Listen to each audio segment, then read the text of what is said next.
আসসালামু আলাইকুম। নতুন এক ভিডিওতে আপনাদের সবাইকে স্বাগতম।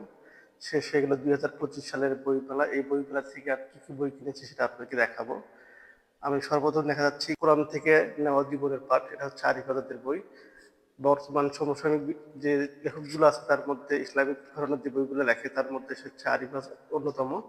তো আরিফ আজাদ সবচেয়ে বিখ্যাত যে বই হচ্ছে প্যারাডক্সিক্যাল সাদিদ। এটা হচ্ছে প্যারাডক্সিক্যাল সাদিদ, এই বইটা আমি আগে পড়েছি।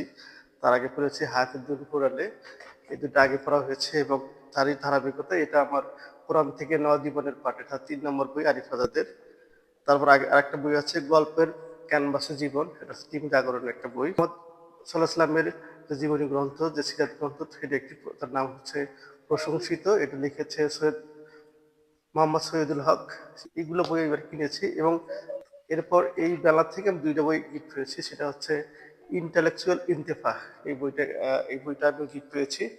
এটা হচ্ছে বর্তমান সমসাময়িক বিষয়ে যে ইসলাম যে প্রচার করা হয়, ইসলামী যে রাষ্ট্র কায়েম করা হয়, এই কায়েমটা একটা দেশে কিভাবে কায়েম করলে সেটা দেশটা আরো সুন্দর হবে সেটা বিষয়ে এই বইটা আমি গিফট পেয়েছি। এটা আমার একটা গিফট করেছে। আর একটা গিফট পেয়েছি যে তার আড়ালে সমকামিতা মিশন। এটা হচ্ছে ডক্টর মোহাম্মদ সারোয়ার হোসেন, তিনি বইটা লিখেছেন। এই বইটাতে দেখা আছে হচ্ছে বর্তমান সময়ে যে বাংলাদেশে যে সমকামিতা এবং এলজিবিটি কিভাবে বিস্তার করছে এবং এটার পিছনে কারা কাজ করছে।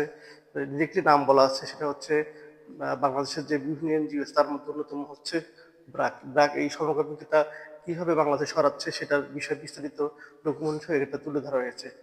আমি ছোটবেলা থেকেই প্রচুর বই পড়ি, সেই অভ্যাসটা এখনো রয়ে গেছে। যার কারণে আমার কাছে অনেকগুলো বইয়ের কালেকশন আছে। আপনারা সবাই বই পড়ুন, বই পড়লে মানুষের মেধা বিকাশ হয়। সবাই নিজে বই পড়ুন, অন্যকে উৎসাহিত করুন এবং নিজে বই পারলে অন্যকে গিফট করুন। সবাই ভালো থাকবেন। আসসালামু আলাইকুম।